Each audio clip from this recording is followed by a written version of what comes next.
for these few evenings that we hope to be together, one suggestion is that we study the Upanishads. And if you have some other, please come up. I have a preference for some sort of a text to base the discussions on. It has a very simple and beautiful advantage.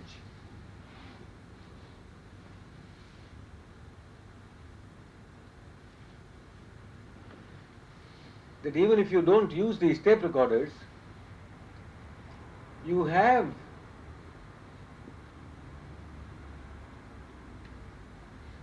some sort of a text to which you can go back whenever you wish to refresh your memory. Whereas if the talk is just general, you have to pay great attention and remember everything, and you have no aid to your memory. The Upanishads are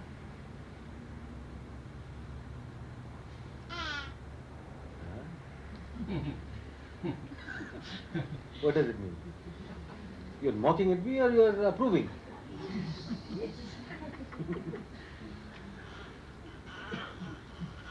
The Upanishads are, according to tradition, a small little book.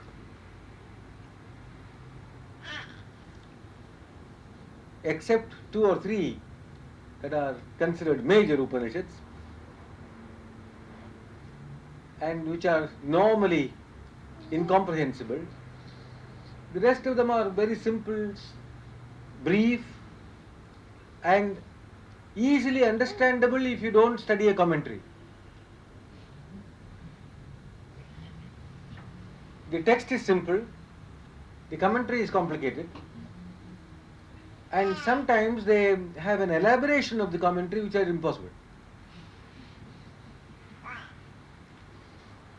If you go to the original text itself, it's very simple, very grand, profound, and illuminating.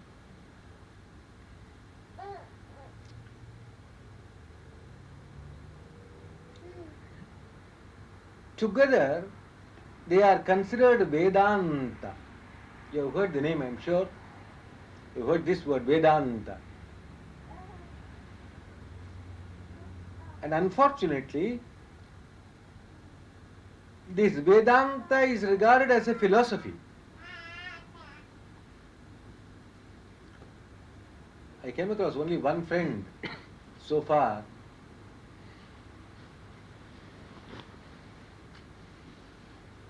who understood this word philosophy rightly.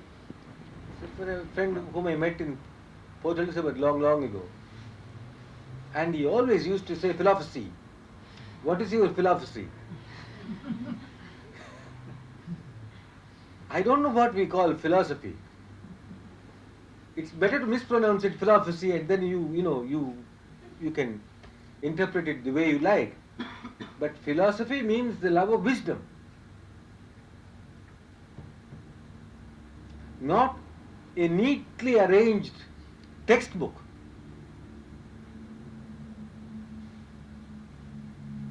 If you take that meaning, then of course Vedanta is pure philosophy. It provides direct insight into wisdom. Even if you regard Vedanta as the collection of these things called Upanishads. We'll come back to this in a few minutes. But if you look for a systematic presentation of intellectualized ideas, I don't think the Upanishads allow such liberties. Truth is not something which can be intellectualized, conceptualized.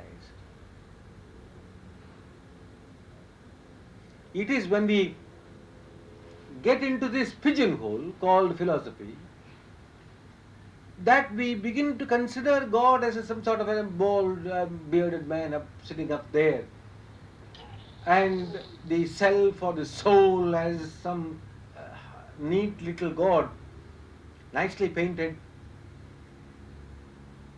installed on the throne of your heart. Then there is a problem. What about heart transplant? If I get somebody else's heart in transplant, do I still have his God or my God? His self or myself, his soul or my soul? Is the soul also transferred along with the heart? So all sorts of funny problems are created by imagining the soul to be a kind of nice, tiny little entity seated in the heart.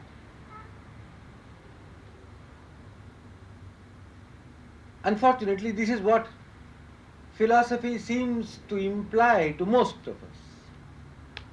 Whereas, in truth, it ought to mean love of wisdom, which really means having an insight. The Upanishads do not have such a philosophy, such an organized set of thoughts which could be committed to a textbook on philosophy. They provide an insight, they provide wisdom, and that wisdom is known as Vedanta. If we do not regard Vedanta as a system of philosophy, a school of philosophy,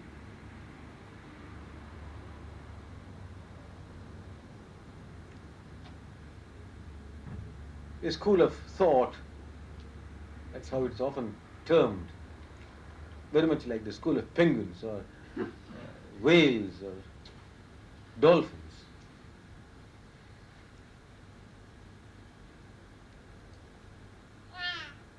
If you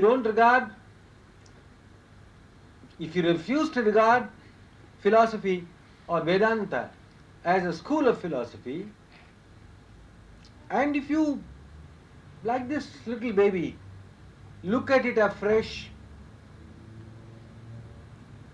without having what you call preconceived notion. Please don't ask me to explain this, I don't know what it means. What you call preconceived notions, I don't know what some of you are mothers, do you know what it means?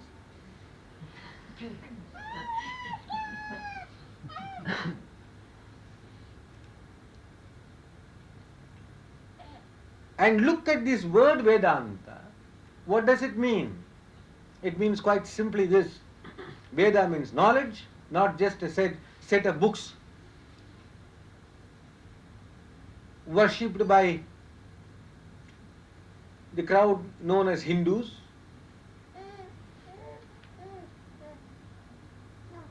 I don't know what they do, so they are called Hindu. That word Hindu doesn't occur anywhere in their own texts.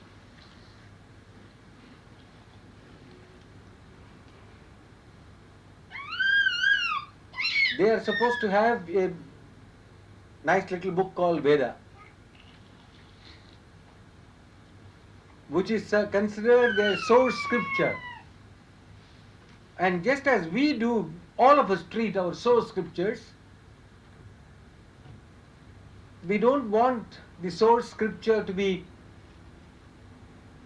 desecrated by even children. You can pull it down from the shelf and stamp on these. To avoid that, we place these scriptures up on the roof so that every morning we look at it, I am blessed. You are blessed. That you don't even read it, open it. Many people haven't read the Bible. Many, many. Many people haven't read what the Veda means. Some of them have a copy of the book in their bookshelf on the topmost row. You need a couple of extension ladders to get there.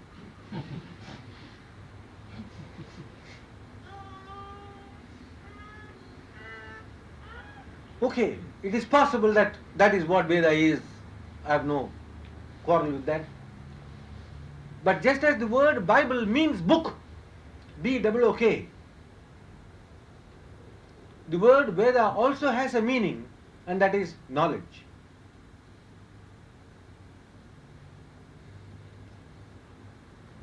Any book of knowledge, the Encyclopedia Britannica, can also be called a Veda.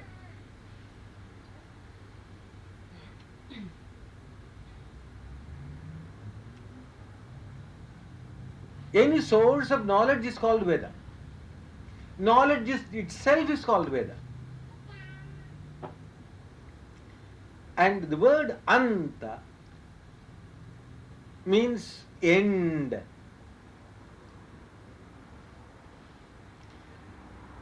This word end has endless meanings, depending upon what you are, who you are, what you are looking for. My life comes to an end. I have reached my end. This is the end I have been looking for. All these have very many different connotations. I don't know why English language is so confusing, which is very interesting.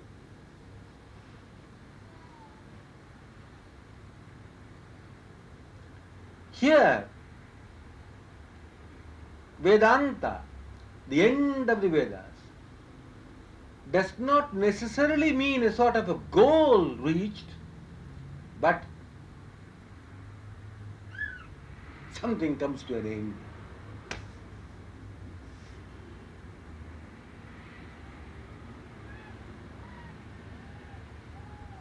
In the sense of something coming to an end, it's finished.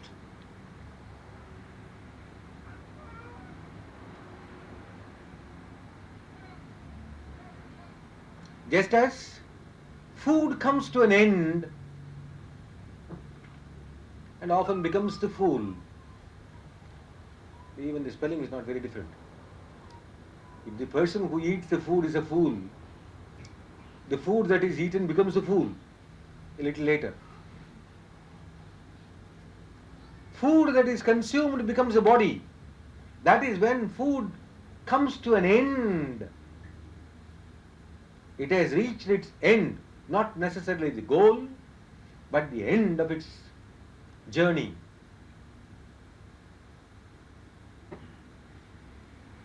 That is when the food becomes flesh. In the same way, if the knowledge that is imbibed comes to an end, that becomes the living truth or the Word made flesh.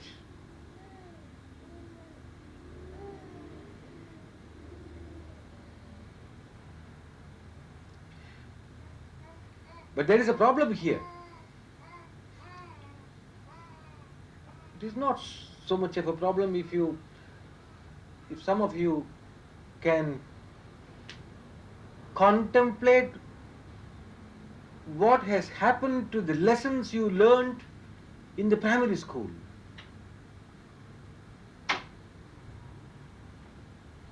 They have all disappeared. They have come to an end.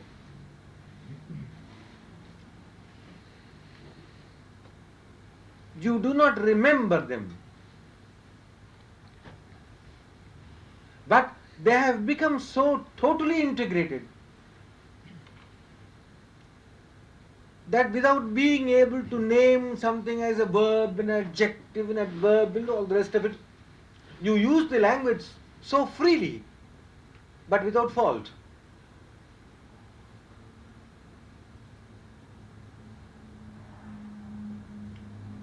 That is the living truth or the Word made flesh.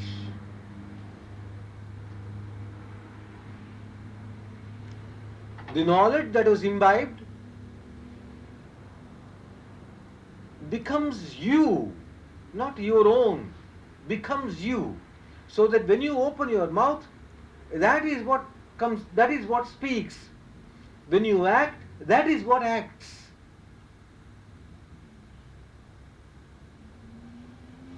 It's an intensely beautiful thing, this Vedanta. You acquire the knowledge, imbibe the knowledge, inhale the knowledge. This knowledge comes to an end as knowledge, but it is not dead, it is not lost. It has become the flesh of your flesh, the soul of your soul, your very being, so that from there it acts, it becomes the living truth. So that you can say this is the Word made flesh. That is what is called the Word made flesh. You heard the Word of God, so to say, you heard the truth, you heard the gospel, and it entered through your ears, through your eyes, through the very pores of your skin. It got assimilated. It has become as similar to that which heard this. Or the other way around, this truth got installed in you and assimilated. That is, you become as similar to that truth. Your whole life becomes totally integrated with that truth. So that there is no need from there on to apply these truths to one's life. You are not even conscious of living up to those principles. In this concept of living up to one's principles or ideals, there is a certain suggestion of hypocrisy. That is, you are trying to be honest, you are trying to be loving, you are trying to be non-violent, means these things don't exist in you. Why do I try to be something if I am something? Why do I try to be a good man if I am a good man? It is only when you are not a good person, you try to be good and to do good. One who is naturally good is not even aware that he is good or he is doing good. So, when there is this anxiety to apply some principles or truths, there is a certain suggestion of hypocrisy in it. But when the truth has become assimilated, totally assimilated, which means you have become similar to this truth, then there is no more anxiety. There is not even an awareness of adhering to these principles. The principles adhere to you are very nonsense. There is no sense in it. You are that.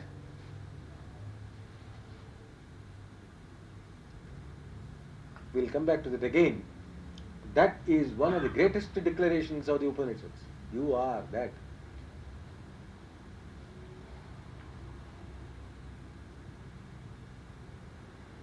This is Vedanta, where knowledge comes to an end, but you are that. You are that knowledge. You don't need to quote. You don't need to follow an example. You don't need to understand the principles and apply them to your daily lives. But you are that.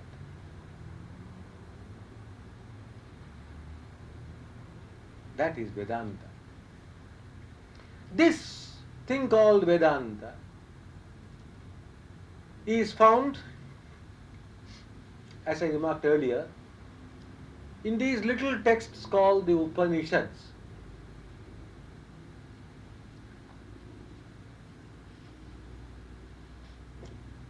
recently somebody introduced me to a television program where this gentleman extolled the glories of printing in books.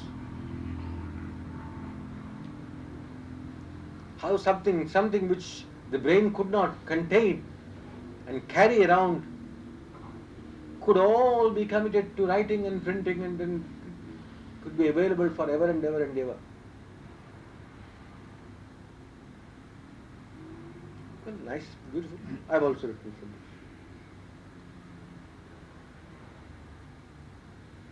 But from another point of view, it's a total disaster.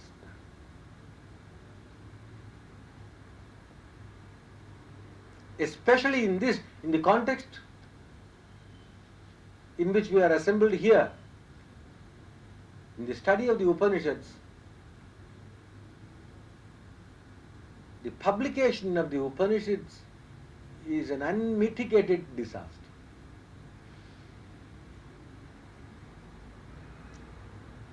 What does the word Upanishad mean? Again, a number of meanings. One meaning, they say, is a mystical interpretation of the Vedas. Wow. A mystical interpretation of the Vedas. There are several interpretations. A mystical interpretation of the Vedas is Upanishad. I am not sure.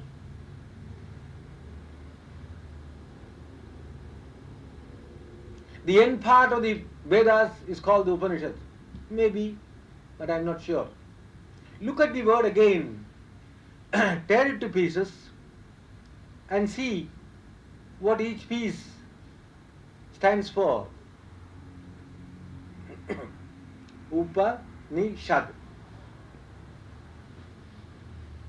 If you break it up into these three parts, it means to sit near, to sit close.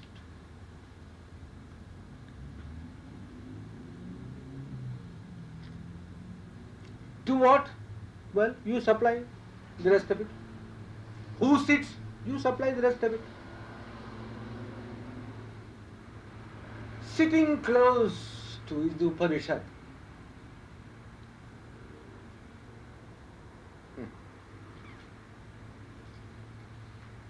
Can you understand this easily? Sitting close to something. That is Upanishad. And that is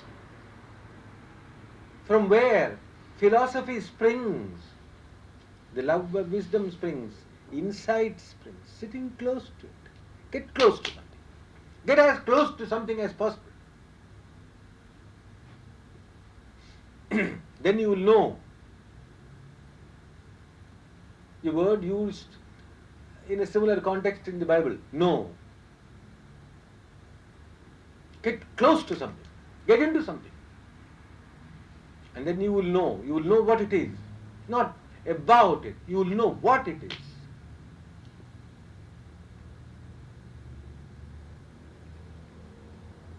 Upanishad means sitting close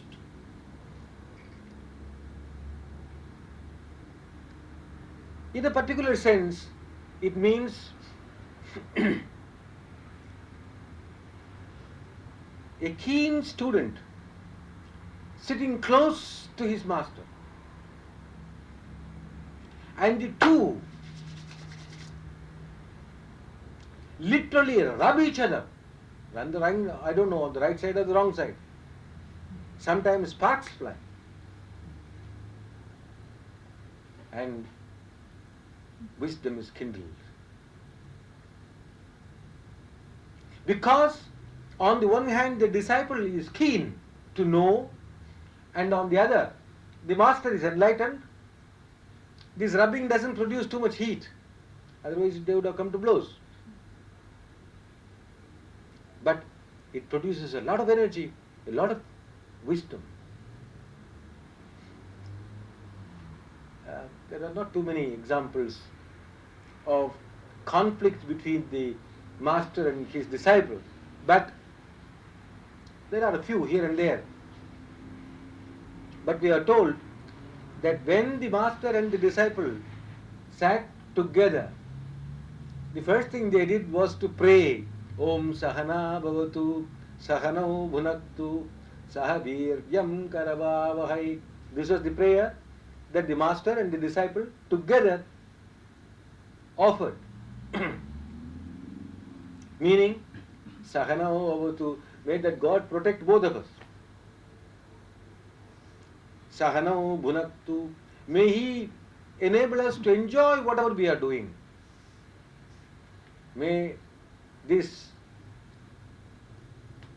dialogue be not boring to either of us. Sahaviryam Karavavahe, may we generate a lot of energy, because this adventure into the unknown needs a tremendous lot of energy.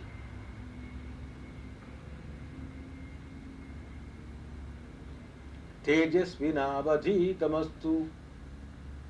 And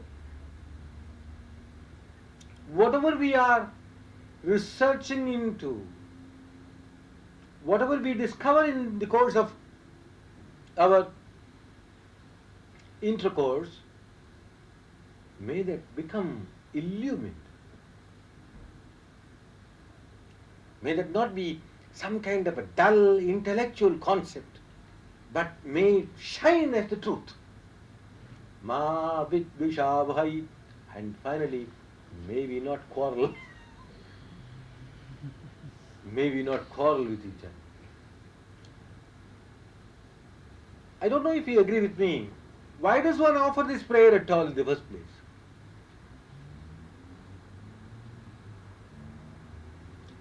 Why do the 10 commandments say thou shalt not kill, thou shalt not this, thou shalt not that? Why? Because people are doing those things, or were doing those things even in those days.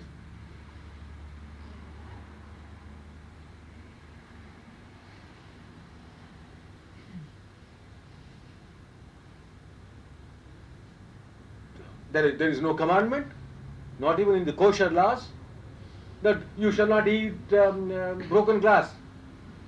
It's not kosher. Why not? Nobody hates broken glass. There is no need for it.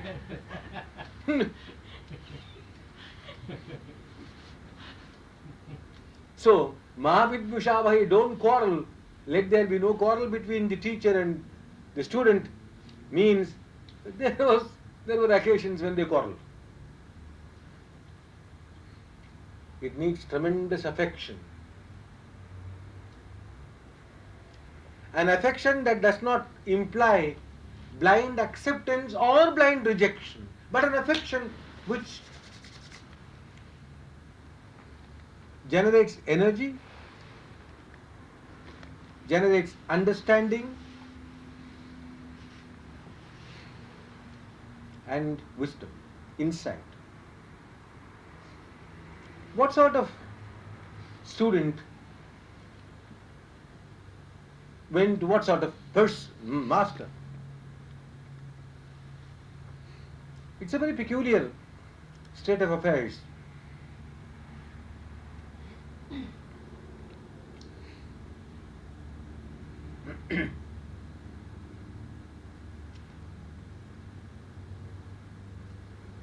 Though the master is considered indispensable,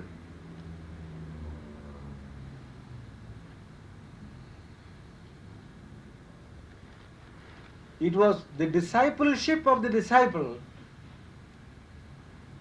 that was considered of paramount importance. There is a brilliant verse in the Yoga Vasishtha where the entire guru-disciple relationship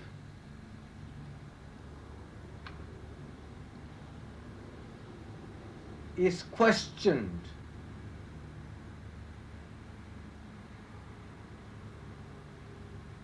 And the master says, this thing that a guru instructs the disciple is a mere matter of convention, says the master.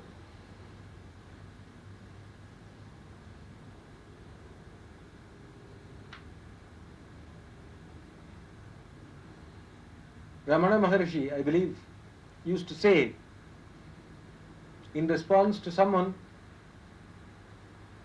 who asserted that a guru is not necessary for enlightenment.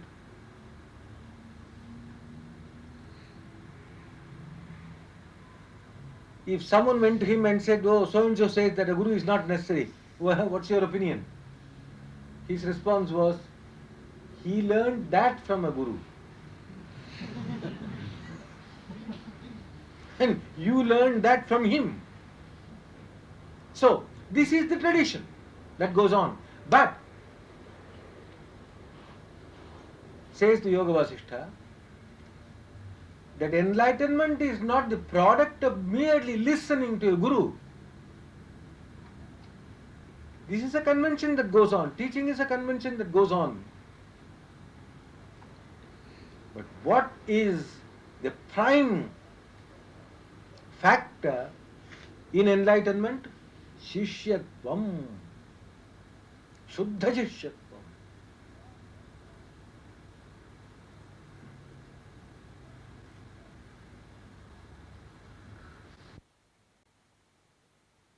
I'll tell you. It's very interesting. This is a legend, this is a story. It could have happened too.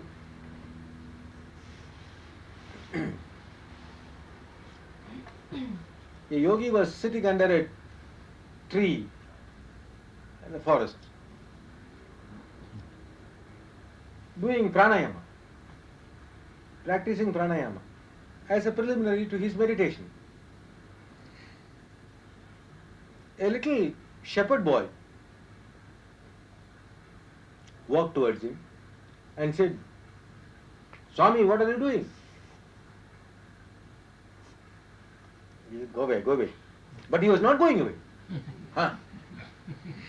No, doing something fantastic, I want to know. Nuisance. Just to get rid of this nuisance, he said, I am holding my breath. Simple shepherd boy, so he believed it. You and I probably wouldn't have believed it. If you are holding your breath, how can you say so?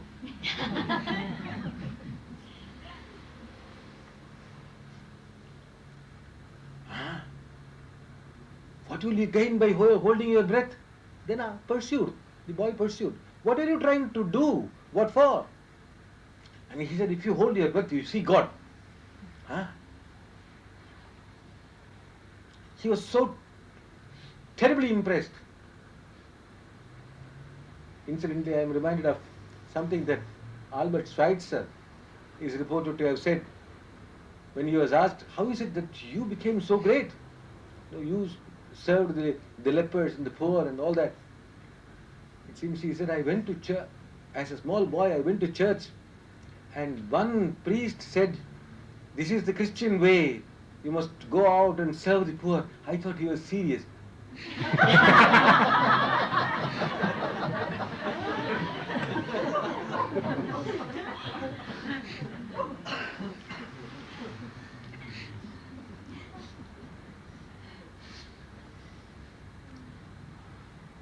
So this young boy thought that this yogi was serious, and so went under another tree, sat down and held his breath seriously. It is said that the Shakti, the power of his faith and his sincerity and his zeal shook even the throne of God, that he had to come and stand before him.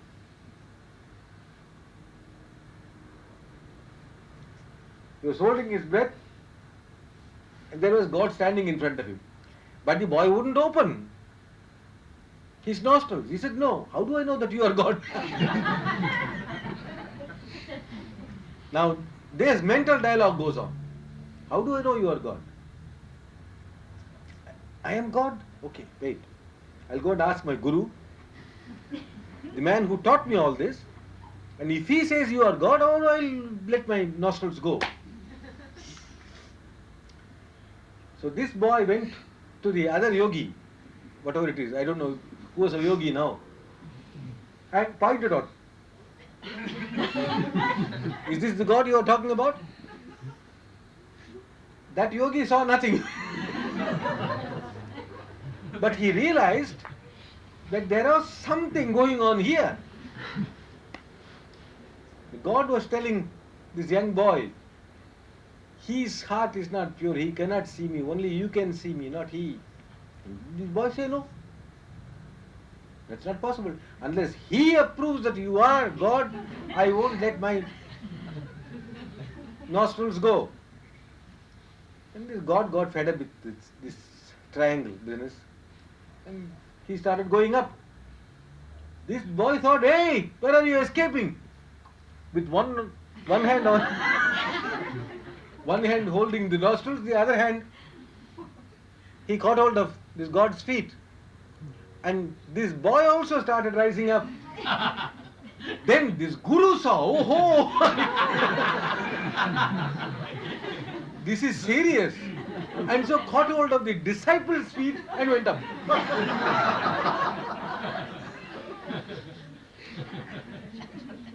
Story, legend. But the legend illustrates this remarkable saying or teaching in the Yoga Vasishtha. This guru-disciple business is all right. It's a tradition that comes on. Carry on. But what is the factor of enlightenment? Shuddha Shishyatvam, pure discipleship. What is a pure discipleship?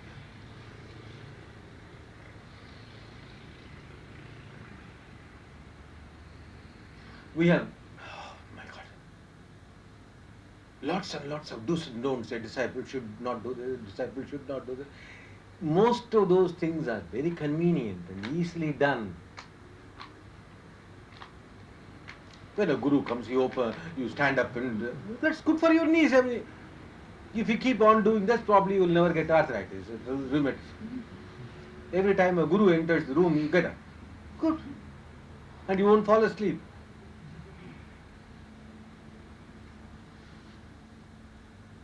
Or you stand, in India this is quite a common feature.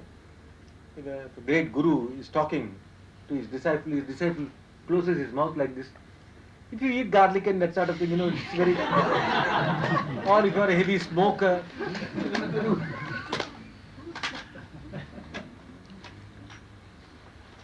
These are all fairly easy of accomplishment.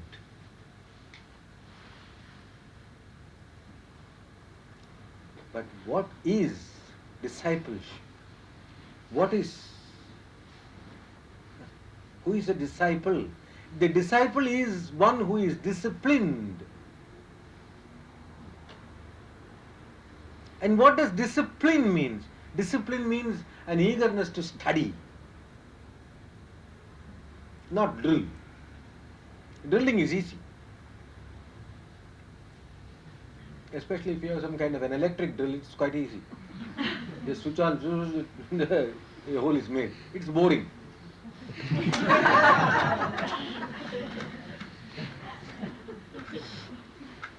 Such a drill, when a guru comes, you get up and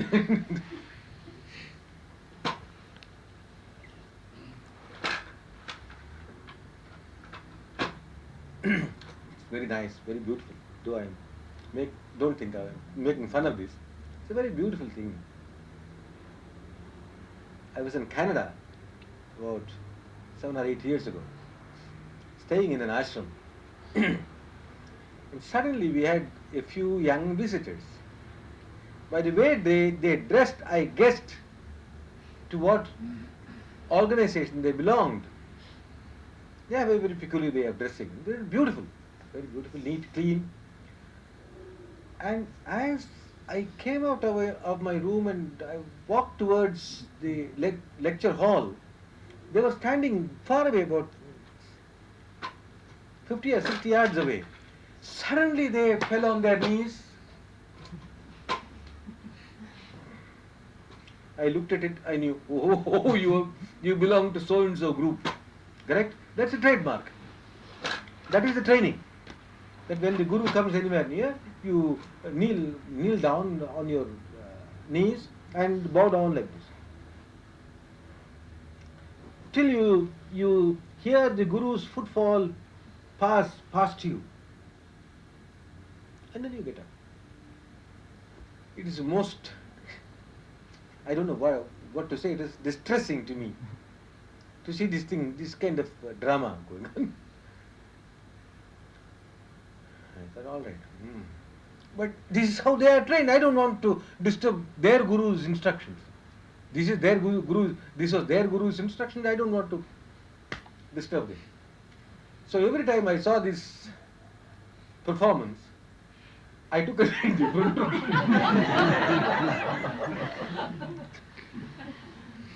I took a different route and went to the hall.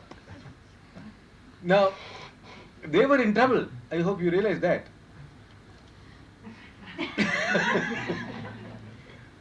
Normally, if I took the road that they expected me to take, they would have been on their knees for, let's say, 4 minutes.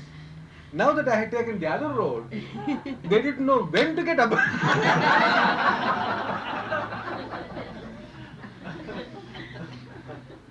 They did it for a day or two, and I think they sensed that I didn't like it, and so then they became friends.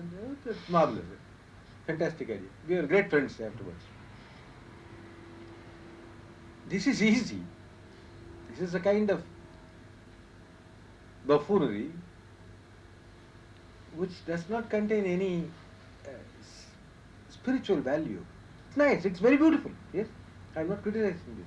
It's very beautiful as a discipline. But it does not have something.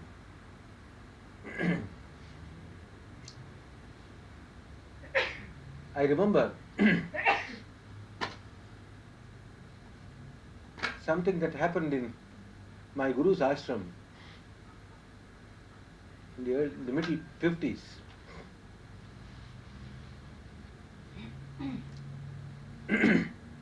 We also respected our Guru, worshipped our Guru, adored our Guru in a very different way.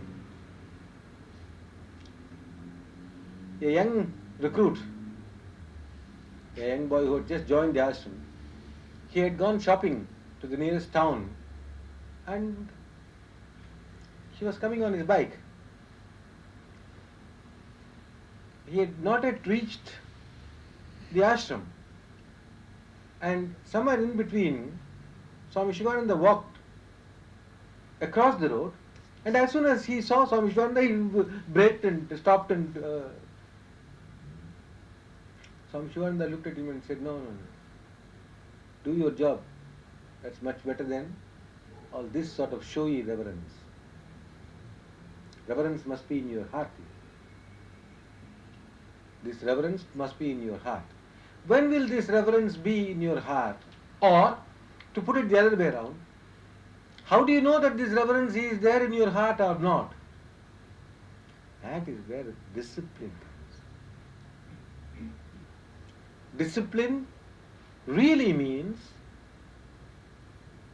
an eagerness to study oneself.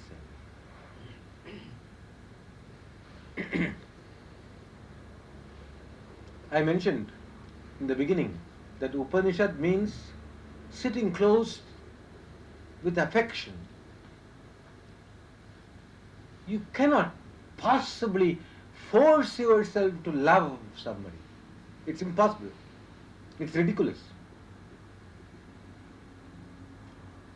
And yet,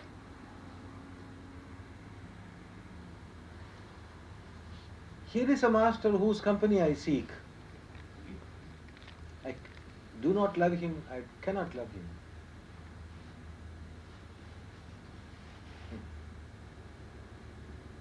Can you study that feeling? You will become a great disciple. By merely studying yourself, you become a great disciple. For that is what the master also is going to tell you. He is going constantly to turn your gaze within yourself, towards the self, till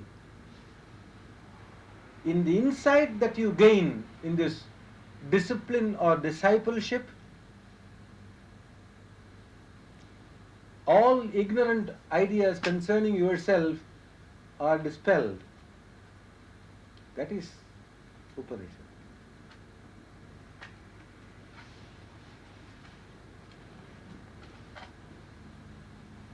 The foremost, or perhaps the only qualification of a disciple is discipline and an eagerness to study oneself.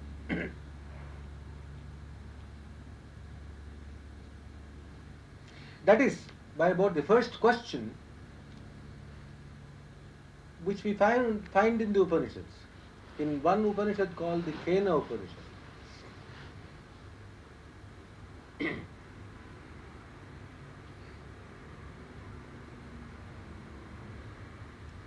The first mantra, Keneshitam padati preshitam manah, Kena prana prathama praiti yuktah, Keneshitam vachamimam vadanti, Chakshu sotram thaudevo yunakti. This is the question asked by the student. Meaning,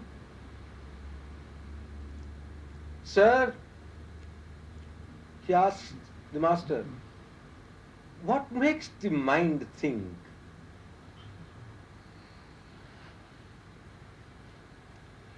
What makes me breathe?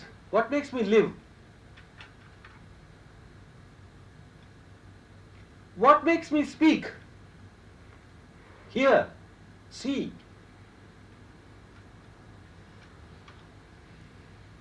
I don't know if you appreciate the profound beauty of this question. You and I are told to be good and to do good. You and I are told that we should avoid being wicked and evil. All the evil qualities must be eradicated and good qualities must be cultivated. That one must be pure in thought, word and deed. Yes, sir, very good, correct, perfectly right, but perfectly correct, but how do you do this?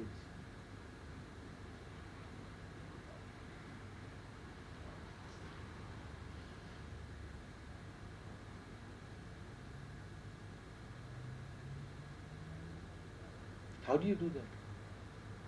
Do you know what it is to think good thoughts? Or do you play the most fantastic game? Sit in a meditation or whatever it is and go on half an hour of continuous wicked and vicious thoughts, and then you say, no, oh, here, I must suppress all these thoughts and create a good thought. If there is some kind of a computer which could calculate all that, you realize that 55 minutes of evil thoughts freely reigned supreme in the mind, and for 1 minute you thought a good thought. Even that is not quite certain. This is completely superficial, because it was driven away the next minute by some other bad thought. Is that possible? How do you do that?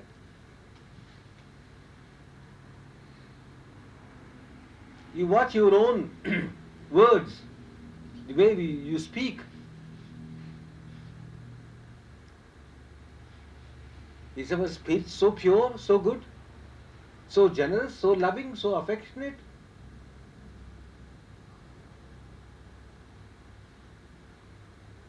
There is one expression in the English language. I like very many expressions in the English language, but this one thing I think is a menace to goodness, and that is the word sorry. We are taught right from childhood to use this "I am sorry" so freely that if we had really shed tears for each I am sorry that we have used, our bones would be dry by this time. Nothing. Our blood would be dehydrated. I am sorry. He's laughing and saying I am sorry.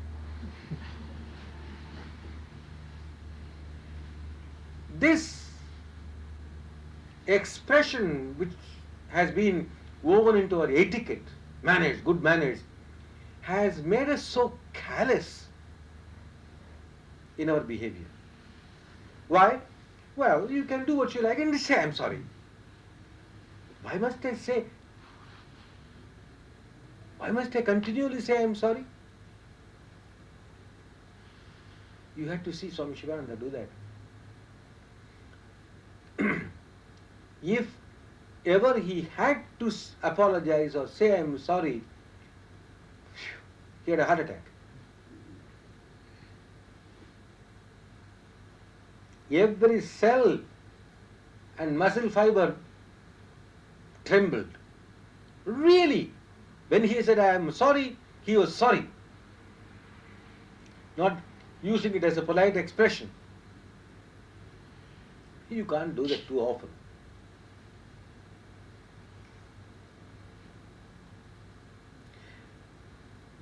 There is a beautiful expression in Tamil. Translated, it means a wound inflicted on someone else by branding might heal. You get a hot iron, brand it. That will heal. 10 days, 15 days, 1 month or 2 later. But the wound that is inflicted by your tongue will never heal. You can say sorry 1,000 times, you can do what, you can make up for it for 1,000 times, but the original hurt will still continue to smart. Don't think you can ever be smart enough to remove that smart. Not possible. So, the student asks not how to behave in such a way that I am respectable, acceptable, sociable and lovable, but what makes me do what I do is the question. If I can understand that, if I can get to the rock bottom of this whole dynamics of behavior, then I don't need to be told you must do this and you must not do that.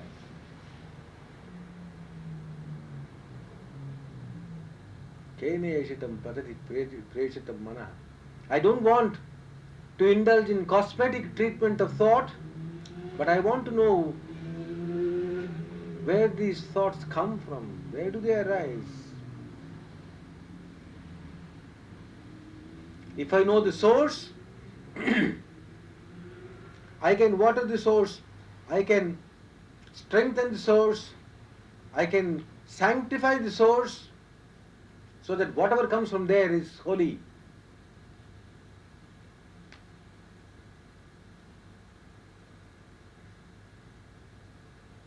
There is no masking necessary for it. There is no perfuming necessary for it. Water the source, make the source sacred, sanctify the source, and let the whole thing flow.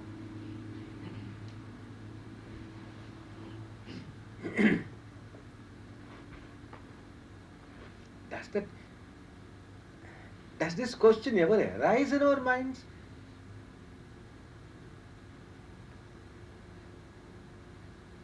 The tragedy of our civilization is that we are too fond of cosmetics, too fond of cosmetics. I'm reminded of my friend in Sydney, who was very dear. very dear. And she loves me very much. I love her very much. And she has been promising for the past 15 years that she would give up smoking. It's too old now to try too hard. But when I go there, she definitely doesn't want to smoke. But you know, the stale smell of tobacco is something terrible. In order to mask that, she uses some kind of a spray.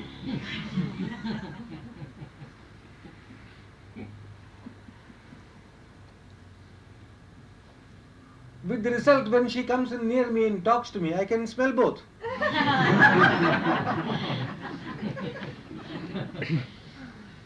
A spray made of cloves. It's very nice, very lovely scented cloves. So I could smell the cloves and I could smell also the cigarette. We are taught to use cosmetics so freely that we have forgotten that health is inward. It's not something which can be dabbed on. Physical health, mental health, spiritual health, all these are centripetal. You strengthen that, and from there it comes out. That is the question. What is the source of thought? So that understanding that, all these thoughts can become naturally, effortlessly, motivelessly good. Vasishtha also emphasizes this again and again and again. He who is good without even the motivation of power, position, prestige here and heaven hereafter, that person is a liberated soul.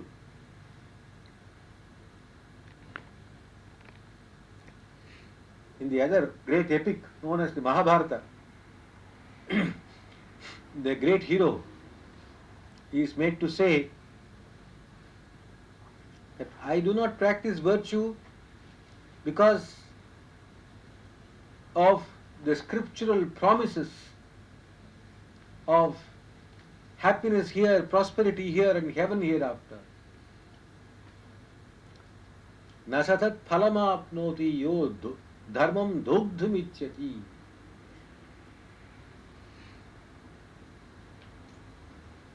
He does not enjoy the fruits of virtue, whose intention is to milk this virtue and obtain happiness and pleasure. That's not the idea. Can this virtue be natural? Can the goodness be natural? They will be natural if the source is sanctified. The source of thoughts is sanctified. The source of action is sanctified. The source of speech is sanctified. In order to answer this question, how do you answer this question?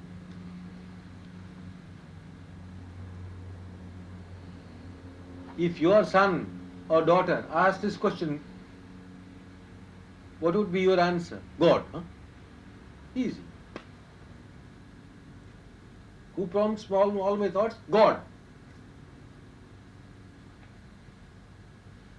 The master doesn't immediately take that approach, because that might even once again mask the truth and block research, personal research. And so he makes the puzzle more puzzling. There is something within you, says the master. Shrotrasya shrotram, manaso mano. He is the hearing of your sense of hearing. He is the energy that hears. He is the consciousness that throws up these thoughts. contemplate on that. Go to the root. You have to go to the root. The master cannot do that. Then, allegorically, he gives a hint in the form of a story. All the epics of the world contain conflicts or battles between the forces of good and the forces of evil. I am prepared to accept it if you insist upon it, but in my own heart of hearts I have serious doubts concerning this. There can be no conflict between the forces of evil and the forces of good. If these are the forces of good, why do they enter into this conflict at all? When two people fight, why do you call one person good?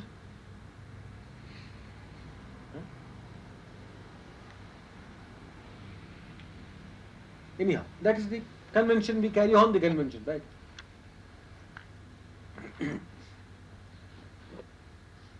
And in one such battle, the gods won a victory. Why are they regarded as gods? Because they won a victory. Anyone who is victorious, you know this. Modern history also bears witness to this. Anyone who succeeds is always righteous. The other person is a criminal. So, the gods won a victory, and they were gods because they won the victory. They were victorious. And three of them, the deity presiding over fire, the deity presiding over air, and the king of all these the little angels, they were walking along boasting, look what I did, just smashed all these wicked people, killed them.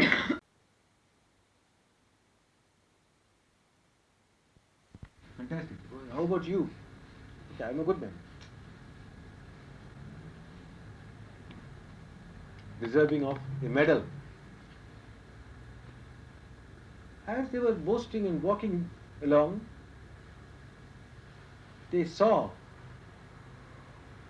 a pillar of fire, pillar of smoke, pillar of something, enormous thing, an apparition, like the pillar of smoke and the pillar of fire described in the Bible. They were taken aback and they looked at it. Strange. We destroyed all those wicked things and there is something else here. And the chief of these gods sent the other two, one after the other. First went to the god of fire and then went to the god of wind to find out who it is, what it is. The fire god went there. Hey, who are you? And there was an echo, who are you? He said, I am the god of fire. I can burn everything in this world. Okay, said that apparition. Placed a blade of grass, dry grass, burn this. Couldn't burn. Then came the god of air, blow this away, couldn't blow.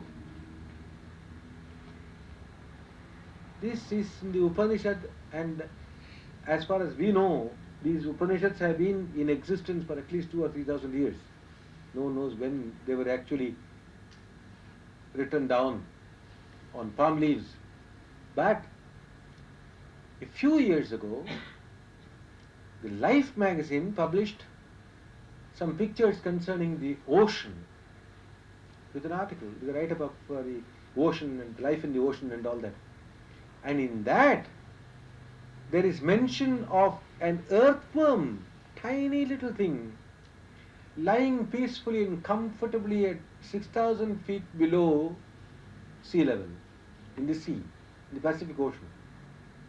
Whereas, even to go 2000 feet or little more, we need all sorts of equipment. Otherwise your brain bursts and your veins burst. That little worm, nothing happens to it. It sits there quite comfortably, chewing up, I don't know what. It doesn't burst, no veins burst, nothing happens. There is some other power who ordains all this.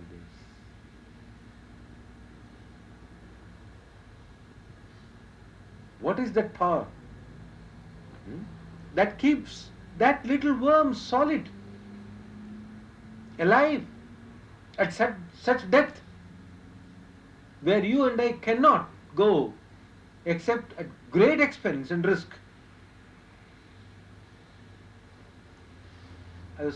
Whenever I read this Upanishad, Upanishad, I am reminded of that. It's quite true. What is written in the Upanishad is quite true. But for that power, this blade of grass could not be burnt or could not be blown away. Then it is said, the chief himself went to investigate. When he came to investigate, this apparition disappeared. And if some of you belong to the women's lib movement, you'll be happy.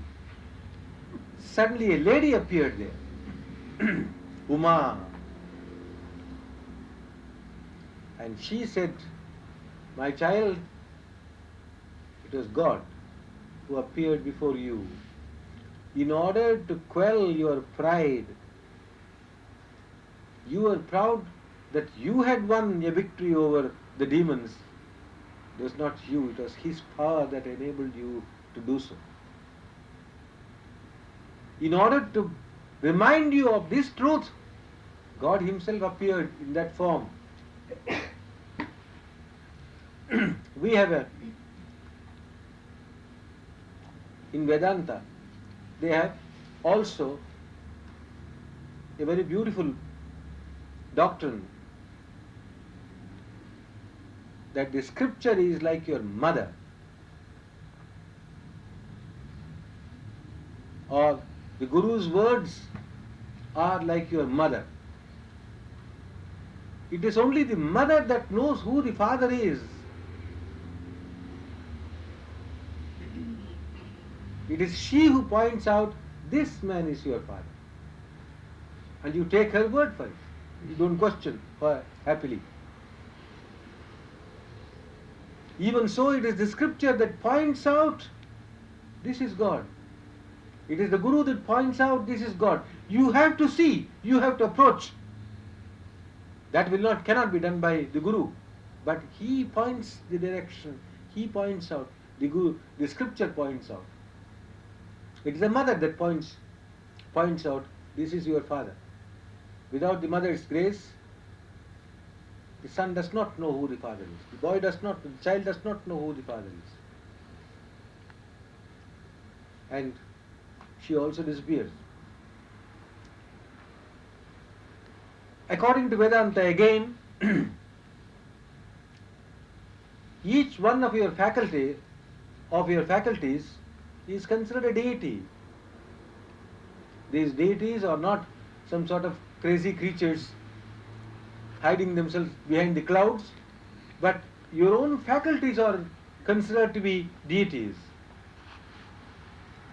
They are luminous, and therefore there is perception, experience. It's only because of the sense of sight being potent that you are able to see. We have become so used to this that we don't value these faculties. We don't appreciate them.